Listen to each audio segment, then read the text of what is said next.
Admiral Jake Morrison pressed his face against the cold glass of Terra Station's observation deck. Outside in the black void of space, alien ships moved like glowing fish in an endless ocean. Some were long and silver like knives cutting through darkness. Others looked like floating cities with lights blinking on their hulls. All of them carried weapons that could turn Earth into burning ash. For 3 long years, the galaxy had been at war. On one side stood the Kethvar Empire with their dark red ships and cruel faces. On the other side flew the Zephyrian coalition with bright white vessels and proud voices. Both sides wanted the same thing from Earth. They wanted humans to pick a side and join their fight. Earth had given them the same answer every time. President Lisa Grant had made that choice after many long meetings with Earth's best military minds. She sat in rooms filled with generals and admirals who showed her maps of the galaxy marked in red and white. The red showed Kethvar space. The white showed Zephyrian territory. Earth sat right in the middle like a small blue dot surrounded by fire. "We are too young for this," President Grant had said during one of those meetings. "We barely understand how to fly between stars. How can we choose sides in a war we know nothing about?" So Earth became something different. They became neutral ground, a place where both sides could come to trade, refuel their ships, and even talk to each other without shooting. Human space became the only place in the galaxy where Kethvar and Zephyrian ships could dock at the same station without starting a battle. Admiral Morrison watched a Kethvar destroyer slowly drift past a Zephyrian cruiser. Both ships had their weapons pointed away from each other, but he could see the tension. Alien crews stared at each other through viewports with hate burning in their eyes. Only human patrol ships kept them from attacking. Commander Ben Phillips walked up behind Morrison, carrying a datapad filled with reports. Phillips ran security for the neutral zone, and his job got harder every day. The aliens tested human patience like children testing their parents. They would fly their ships too close to human vessels. They would lock their weapons onto human stations for a few seconds before turning away. They would ignore radio calls and pretend not to hear warnings. "Another incident today," Phillips said as he handed the datapad to Morrison. Kethvar fighters buzzed the mining station at Ceres, came within 50 meters of the docking bay. "Our patrol ships had to intercept them." Morrison read the report and felt his jaw tighten. The Kethvar pilots claimed they were just conducting a routine patrol. They said they did not know human ships were in the area. It was a lie, and everyone knew it.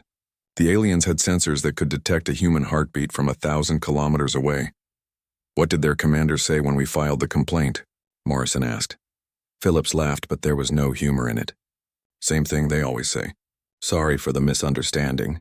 It will not happen again. Training exercise went wrong. All the usual nonsense." Morrison nodded and looked back out at the alien ships. Each one of them carried enough firepower to destroy a human city. Their crews looked at humans the way humans might look at children playing with toy rockets. The aliens saw Earth's neutrality as weakness.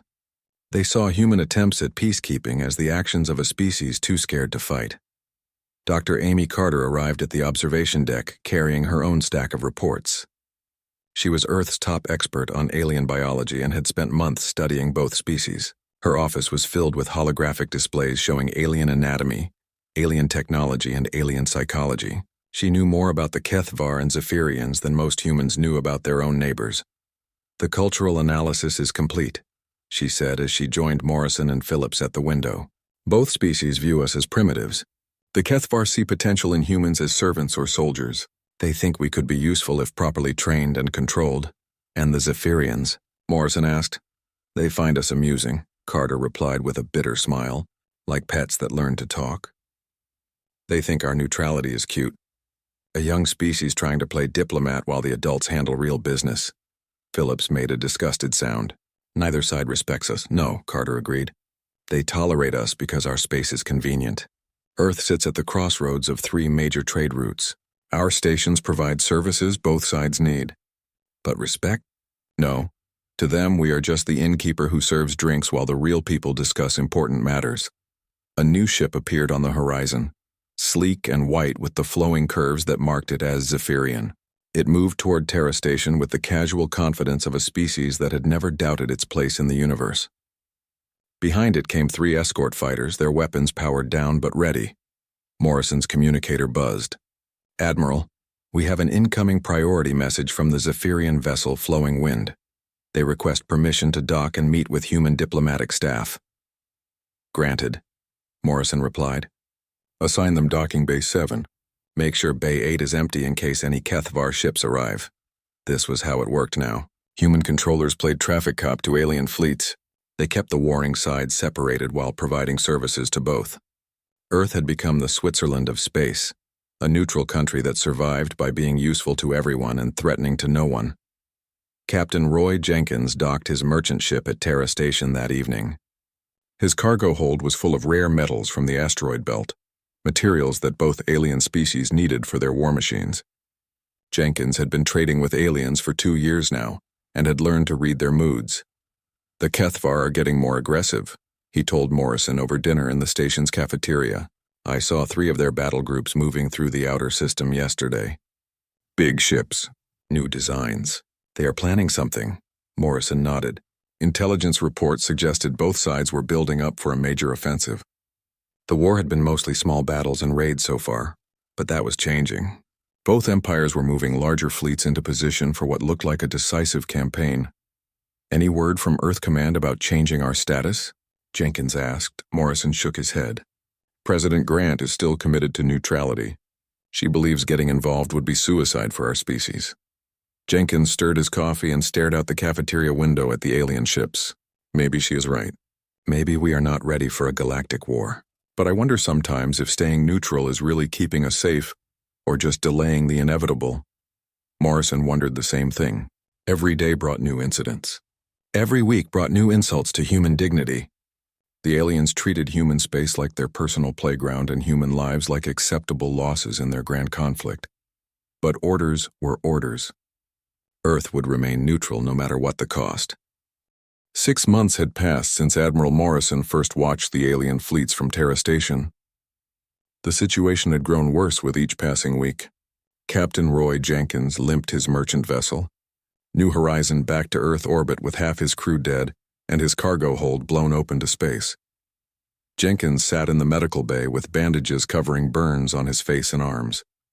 His ship had been carrying medical supplies to the Mars colonies when Kethvar destroyers intercepted him near Jupiter. The alien commander claimed Jenkins had strayed too close to a military convoy. The navigation logs proved this was a lie. Jenkins had been traveling through neutral space on an approved shipping route. They fired without warning, Jenkins told Admiral Morrison. No demand to stop. No request to change course. Just 3 plasma bolts into my engine room. When I tried to help my wounded crew, they fired again. Said it was a warning shot. Morrison read the report with growing anger. 12 human civilians dead because alien warships treated neutral space like their personal territory. The Kethvar embassy expressed regret and promised to investigate. Nothing would come of it. Nothing ever did. Colonel Helen Brooks commanded the Mars defense grid from her base in the Red Planet's orbit. Her job was to protect the mining colonies and research stations that provided resources for Earth's growing space fleet. Every day brought new challenges as alien ships treated Mars space like a battlefield. We had another incident yesterday, Brooks reported during the weekly security briefing. Zephyrian fighters engaged Kethvar raiders right over New Shanghai Colony. The battle lasted 3 hours. Debris from a destroyed Kethvar ship crashed into the colony's water recycling plant. 200 colonists nearly died from dehydration before we could repair the damage. Ambassador Peter Kane had been Earth's chief diplomat to both alien species for 2 years. His office walls were covered with formal complaints, protest letters, and diplomatic notes. All of them said the same thing. Please respect human neutrality. Please keep your war away from our people. Please remember that humans are non-combatants. We have filed 237 formal complaints, Kane explained to President Grant during an emergency meeting. Both sides acknowledge our protests. They express regret. They promise it will not happen again. Then it happens again the next week. The president studied the reports spread across her desk. Each one told the same story. Alien ships using human space as their private battlefield. Human civilians caught in the crossfire. Human property destroyed as collateral damage. Human lives treated as acceptable losses in someone else's war. What do you recommend? President Grant asked. Kane rubbed his tired eyes. The legal approach is not working. They ignore our protests because they know we cannot enforce our neutrality. To them, we are just an annoyance making noise while they fight their real war. Lieutenant Sam Foster returned from patrol near the Jupiter mining stations with disturbing news. Both alien fleets were building permanent bases in human space. They called them temporary staging areas, but the structures grew larger every month. Kethvar had established a supply depot near Europa. Zephyrians had built a communication relay on one of Saturn's moons. They are not asking permission anymore, Foster reported to his superior officers. They just show up and start building. When we ask them to leave, they say the bases are necessary for their military operations. They promise to remove them when the war ends. General Linda Murphy had commanded Earth's Space Force since its creation 5 years earlier. She was a career military officer who understood that peace required strength to defend it. Her recommendations were always the same. Build more ships. Train more crews.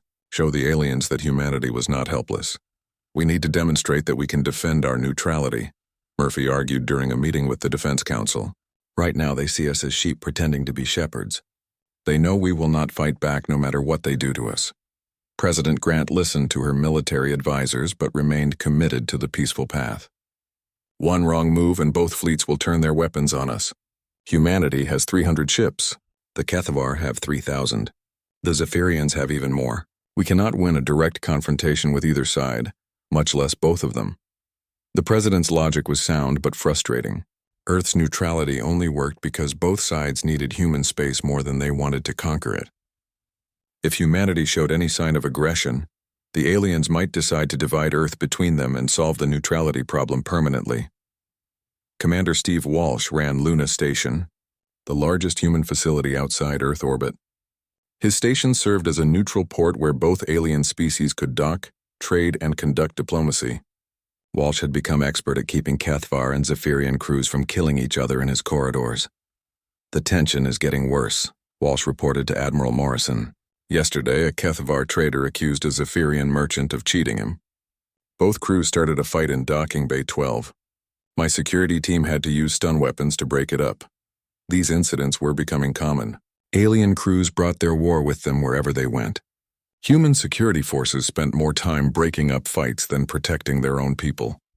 The aliens saw human neutrality as weakness and human peacekeepers as servants whose job was to clean up after their betters. Dr. Amy Carter continued studying both alien species, looking for weaknesses that might help humanity survive if diplomacy failed. Her research revealed disturbing truths about both civilizations. The Kethvar believed strength was the only virtue that mattered. They respected only those who could defeat them in battle. The Zephyrians saw themselves as the galaxy's natural leaders. They treated other species like children who needed guidance from their superiors. Neither species understands the concept of voluntary neutrality, Carter explained to the Defense Council. The Kethvar think we are too weak to choose a side. The Zephyrians think we are too primitive to understand the issues. Both see our neutrality as temporary. They expect us to eventually pick the winning side and serve our new masters. Captain Kate Robinson commanded the UES Guardian, one of Earth's newest destroyers. Her ship patrolled the space between Earth and Mars, watching for signs of alien aggression. Robinson had been a fighter pilot before taking command of the Guardian. She understood that sometimes the only way to keep peace was to prepare for war. My crew is getting tired of running away from fights, Robinson told Admiral Morrison during a private meeting. Every time aliens threaten human ships, we have to back down. Every time they violate our space, we have to file a complaint instead of taking action. The crew knows we have weapons, but we are not allowed to use them. Morrison understood Robinson's frustration. He felt it himself every time he read another casualty report. But orders were orders. Earth would maintain its neutrality, even if it meant watching human citizens die. The breaking point was coming closer every day. Both alien fleets grew bolder as they realized humans would not fight back. The war was escalating and neutral space was shrinking. Soon humanity would have to choose between abandoning their neutrality or watching their species become casualties in someone else's conflict. The crisis began on a quiet Tuesday when the Zephyrian science vessel Brightwing sent out a distress call near Luna Station. Commander Steve Walsh received the emergency transmission while he was reviewing supply reports in his office. The alien ship's engines were failing and they had 17 civilians aboard, including 3 younglings. Walsh did not hesitate. Human law required all ships to provide aid to vessels in distress regardless of their species or political alignment. He granted the Bright Wing permission to dock at Luna, station's emergency bay, and ordered his medical team to prepare for alien casualties. The Zephyrian ship limped toward Luna Station, with sparks shooting from its damaged engines. Captain Zareth, the vessel's commander, transmitted his gratitude to Walsh in broken English. The science ship carried researchers who had been studying stellar phenomena in a distant system when their engines suffered a cascade failure. What Walsh did not know was that the Bright Wing also carried classified data about Kethvar weapon systems. The research team had been conducting secret intelligence-gathering missions disguised as scientific expeditions. The information in their computers could change the balance of the entire war. 3 hours after the Bright Wing docked at Luna Station, Kethvar ships appeared on the horizon. War leader Thurok commanded a battle group of 6 heavy cruisers and 12 escort fighters. His fleet moved toward Luna Station with weapons powered and shields raised for combat. Thurok broadcast his demand on all frequencies. Human Station Commander, you harbor Zephyrian spies who have stolen vital military intelligence. Surrender the vessel Bright Wing and its crew to Kethvar Justice immediately. Walsh found himself in an impossible position. The Zephyrians were civilians seeking humanitarian aid under human protection, but the Kethvar claimed they were military spies carrying stolen secrets. Both sides demanded that Walsh choose their version of the truth. Captain Kate Robinson received the emergency alert while her ship UES Guardian was patrolling near Earth orbit. She immediately changed course for Luna Station at maximum speed. Her crew prepared for the worst as they watched Kethvar reinforcements arriving in the Luna system. Robinson contacted Admiral Morrison, who was aboard the UES Sovereign 3 hours away. Sir, we have a developing situation at Luna Station. Kethvar Battle Group is demanding surrender of Zephyrian refugees. Commander Walsh is requesting immediate support. Morrison felt his stomach drop as he realized the implications. This was exactly the scenario Earth had tried to avoid for 3 years. 2 alien fleets facing each other over human territory with human civilians caught in the middle. All ships change course for Luna immediately, Morrison ordered his fleet. Battle stations but do not power weapons unless ordered. We are not starting a war today. The Zephyrian coalition responded to the crisis by sending their own fleet toward Luna Station. Admiral Veltar commanded 15 warships including 2 massive battlecruisers. His force arrived just as the sun set behind Earth, their white hulls gleaming in the reflected light. Now 3 fleets faced each other in the space around humanity's oldest colony. Kethvar ships held position on one side of Luna Station, while Zephyrian vessels took positions on the other. Human ships were scattered between them like referees trying to prevent a fight between giants. Commander, Walsh worked desperately to evacuate human civilians from Luna Station while Dr. Amy Carter tried to mediate between the alien commanders. Carter had studied both species long enough to understand their cultural triggers. She knew that one wrong word could start a battle that would kill millions. War leader Thurok, Carter transmitted to the Kethvar flagship. The beings aboard the Bright Wing requested sanctuary as refugees in distress. Human law requires us to provide aid to all who need it. We cannot surrender beings under our protection without proof of wrongdoing. Thurok's response was filled with contempt. Human law means nothing to the Kethvar Empire. These Zephyrian dogs carry intelligence stolen from our military installations. Their presence in your station makes you accomplices to their crimes. Admiral Veltar interrupted the conversation. The researchers aboard Bright Wing are legitimate scientists conducting approved studies. Any intelligence they may have gathered was obtained through legal observation in neutral space. Kethvar accusations are lies meant to justify piracy. The argument continued for hours while 3 fleets remained locked in a deadly standoff. Each side demanded that humanity choose their version of events. Each side threatened consequences if their demands were not met. Captain Robinson positioned the Guardian between Luna Station and the Kethvar fleet. Her ship was hopelessly outgunned, but she refused to abandon the civilians on the station. Her crew watched alien targeting systems track their movement, while human defensive systems prepared for the worst. Lieutenant Commander Tony Baker monitored communications from his post aboard the UES Defiance. He recorded every transmission between the alien fleets, documenting each threat and accusation for the historical record. Baker had a feeling this day would be remembered long after the current crisis ended. On Luna Station, Commander Walsh continued evacuating human personnel while providing aid to the Zephyrian refugees. His medical team worked to repair the Brightwing's engines, while his security forces prepared defensive positions throughout the station. The Zephyrian younglings huddled in the station's emergency shelters, while their parents tried to explain why so many warships were pointing weapons at their temporary home. The children did not understand politics or military intelligence. They only knew that the kind humans who had helped them were now in danger because of their presence. Admiral Morrison arrived with the main human fleet as tensions reached a breaking point.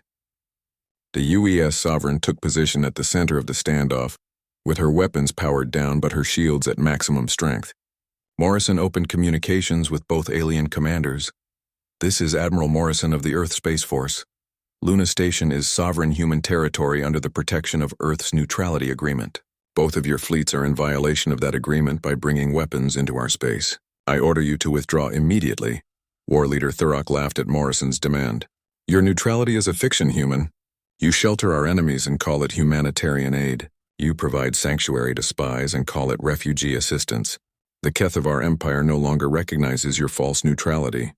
Admiral Veltar was equally dismissive. Human authorities lack the wisdom to understand the complexities of this situation. The Zephyrian Coalition will protect our citizens regardless of your primitive legal concepts. We suggest you withdraw your ships before they are damaged in the coming battle.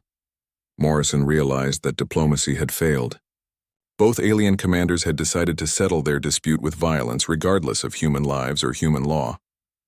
The only question now was whether humanity would stand by and watch their people become casualties in someone else's war.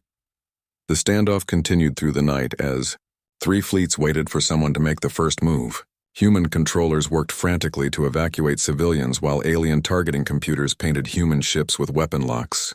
Everyone knew that dawn would bring either a peaceful resolution or the beginning of a war that would consume the galaxy. Dawn came to Luna Station with 3 fleets still facing each other in deadly silence. Admiral Morrison stood on the bridge of the UES Sovereign watching alien warships through the main view screen. Kethavar vessels hung in space like dark red daggers while Zephyrian ships gleamed white as polished bone. Between them, human destroyers and cruisers looked small and fragile. Lieutenant Commander Tony Baker sat at his communication station, recording every transmission that passed between the fleets. His job was to monitor alien communications and watch for signs of impending attack. What he recorded during the next few hours would become the most important historical document in human history. War Leader Thurok had grown tired of waiting through the night. His fleet had been in position for 18 hours, while human diplomats made speeches about neutrality and refugee rights. The Kethvar commander decided that words had failed, and only action would resolve the situation. At exactly 14:32 Standard Time, Thurok sent his final message to Admiral Morrison. "Human Fleet Commander, your protection of Zephyrian spies ends now. You have 5 minutes to surrender the vessel Brightwing and its crew to Kethavar custody. After that time we will take what belongs to us by force," Morrison responded immediately. "War Leader Thurok, the beings aboard that ship are refugees under human protection. They have committed no crimes against Earth or the Kethvar Empire. I cannot surrender innocent beings to satisfy your military objectives." Thurok's reply came through the communication system with cold finality. "Humans are weak prey animals who mistake cowardice for virtue. Your pathetic neutrality ends today. You will surrender the Zephyrian vessel, or we will destroy your station and take it from the wreckage." Captain Kate Robinson moved the UES Guardian closer to Luna Station as the Kethvar ultimatum expired. Her ship was one of Earth's newest destroyers, but it carried less firepower than a single Kethvar escort fighter. Robinson knew her vessel could not win a battle against the alien fleet, but she refused to abandon the civilians on the station. Her crew watched the tactical displays as Kethvar ships began moving into attack formation. Alien targeting systems locked onto Luna Station's defensive platforms, while weapon ports opened along the hulls of enemy vessels. The aliens were preparing to take the Zephyrian refugees by force regardless of human casualties. Robinson opened a channel to Admiral Morrison. "Sir, Kethvar ships are powering weapons and moving to attack positions. Should we withdraw to a safe distance?" Morrison's answer came without hesitation. "Negative, Guardian. Maintain defensive position around Luna Station. We do not abandon human civilians to alien aggression." Commander Steve Walsh continued evacuating personnel from Luna Station while his security teams prepared for the worst. Most of the human civilians had been moved to emergency shelters deep within the station's core. But hundreds of people remained in critical positions, keeping life support and defensive systems operational.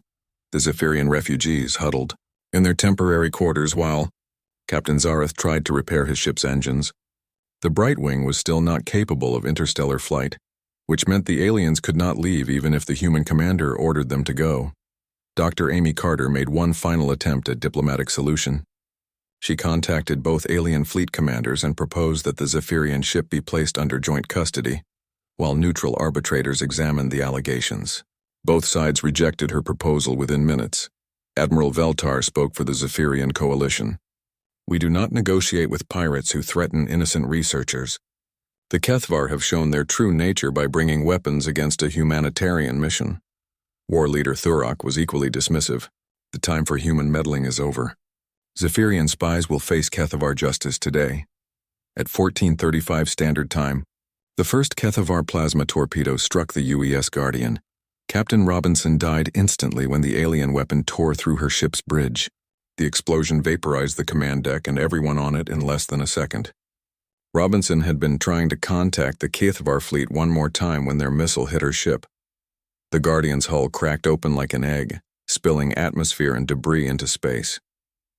Her engines went dark as power systems failed throughout the vessel. 137 human souls died in that moment, including engineers who had never fired a shot in anger, and medical officers whose only crime was trying to help alien refugees. Lieutenant Commander Baker recorded the exact moment when everything changed. His instruments captured War Leader Thurok's transmission to the Kethvar fleet immediately after the attack. "Human resistance is broken. All ships advance and take the spy vessel.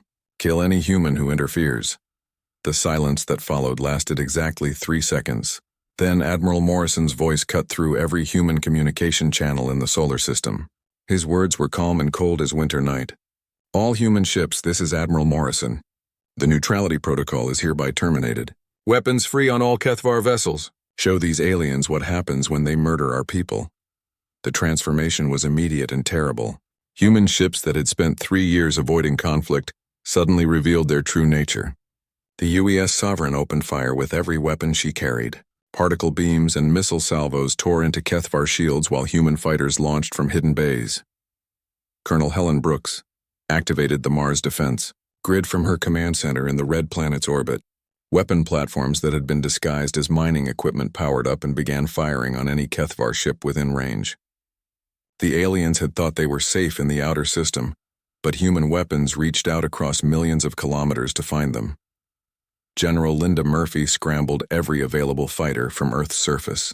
Pilots who had been training for a war they hoped would never come suddenly found themselves in the battle of their lives. Human spacecraft that had been hiding in asteroid belts and behind moons revealed themselves and joined the attack.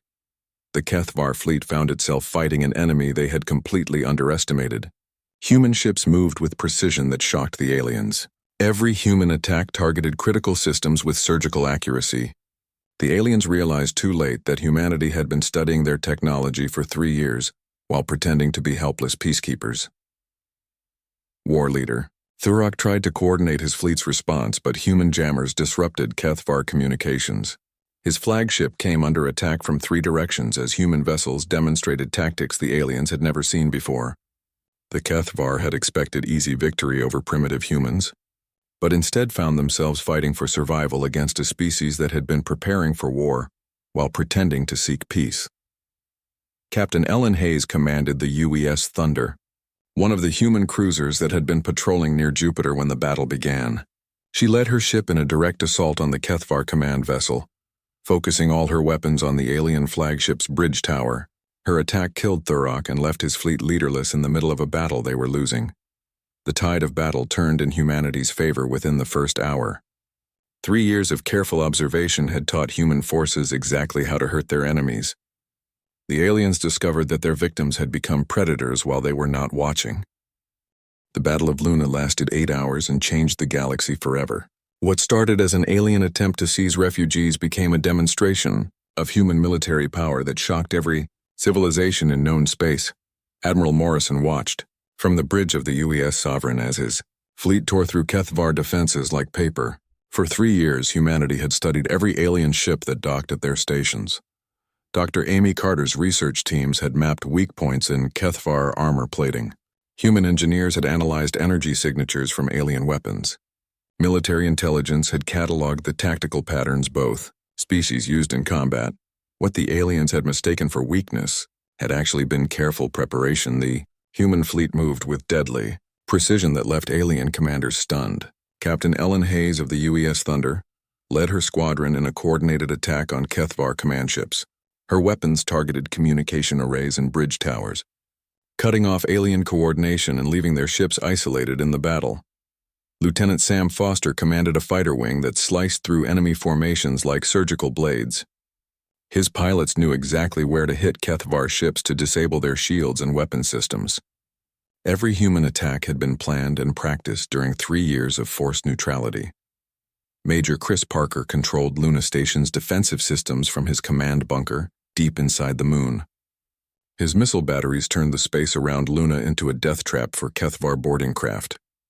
The aliens had expected to overwhelm human defenses with brute force, but instead found themselves caught in carefully prepared kill zones. The Zephyrian fleet tried to remain neutral as human, and Kethvar forces battled around them.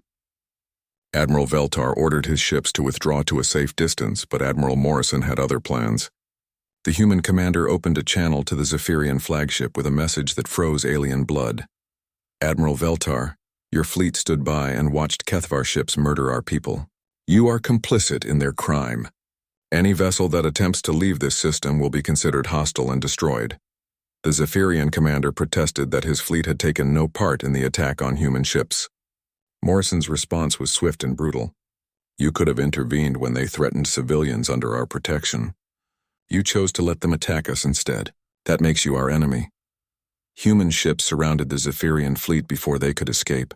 Captain Davis of the merchant vessel New Hope had armed her cargo ship and joined the battle alongside military vessels.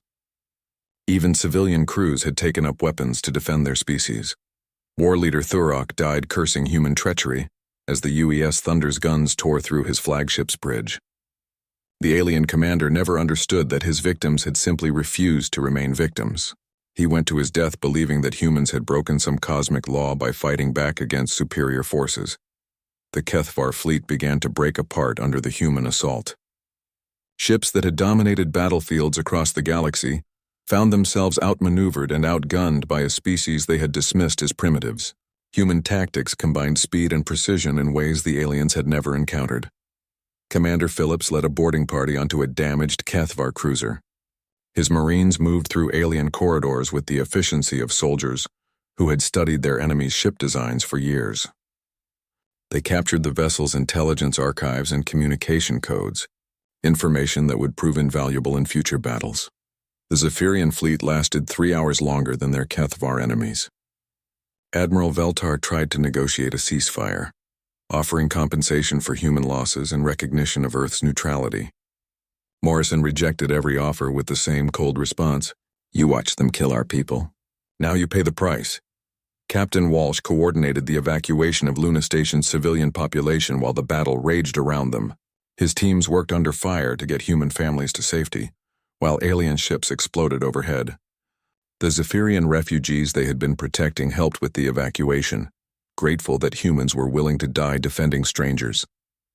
Dr. Carter analyzed battle data from her position aboard the UES Defiance. Her reports would reshape human understanding of alien psychology. Both species had believed that military technology made them superior to younger civilizations. They never considered that human intelligence and determination could overcome raw firepower. No alien vessel escaped the Luna system intact. Human ships hunted down every enemy craft with relentless efficiency. Damaged alien ships that tried to surrender found no mercy from the species they had tormented for 3 years. Morrison's orders were clear: total victory or total destruction. The aftermath brought consequences that rippled across the galaxy. News of humanity's victory spread through every civilized world within days. Earth, the peaceful mediator everyone had ignored, had revealed itself as a military power capable of destroying 2 full battle fleets. President Grant's address to the galactic community was broadcast on every frequency. She stood before the cameras in the ruins of Luna Station, with wreckage from alien ships visible through the windows behind her. Her words were calm but filled with iron determination. For 3 years, we offered our space as neutral ground. We provided services to both sides of your war. We treated alien refugees with compassion and alien diplomats with respect. You repaid our generosity with contempt and our mercy with murder. She paused, looking directly into the camera with eyes that had seen too much death. Earth is no longer neutral. We choose neither the Kethvar Empire nor the Zephyrian Coalition. We choose humanity. Any fleet that threatens human lives will learn the lesson we taught at Luna. The Great Schism continued for 2 more years, but it became a very different war. Both alien factions now had to deal with a third, power that fought not for territory or resources, but for the simple principle that human blood was not to be shed lightly. Human fleets appeared, wherever alien ships threatened neutral worlds or civilian populations. Earth's military had learned that the galaxy respected only strength, so they became strong. The species that had refused to choose sides in someone else's war now fought for every innocent caught in the crossfire. Other young civilizations watched humanity's transformation with hope and fear. Hope that they too could stand against the ancient powers that ruled the galaxy. Fear that humans might become the very thing they had fought against. But Morrison knew better. Standing on the bridge of his flagship as it patrolled the rebuilt Luna system, he understood what made humanity different. They had not chosen war from ambition or hatred. They had chosen it from necessity when diplomacy failed and innocent lives hung in the balance. Earth had refused to join the war until the wrong fleet fired the first shot. Now the galaxy would spend generations learning why that had been the greatest mistake in galactic history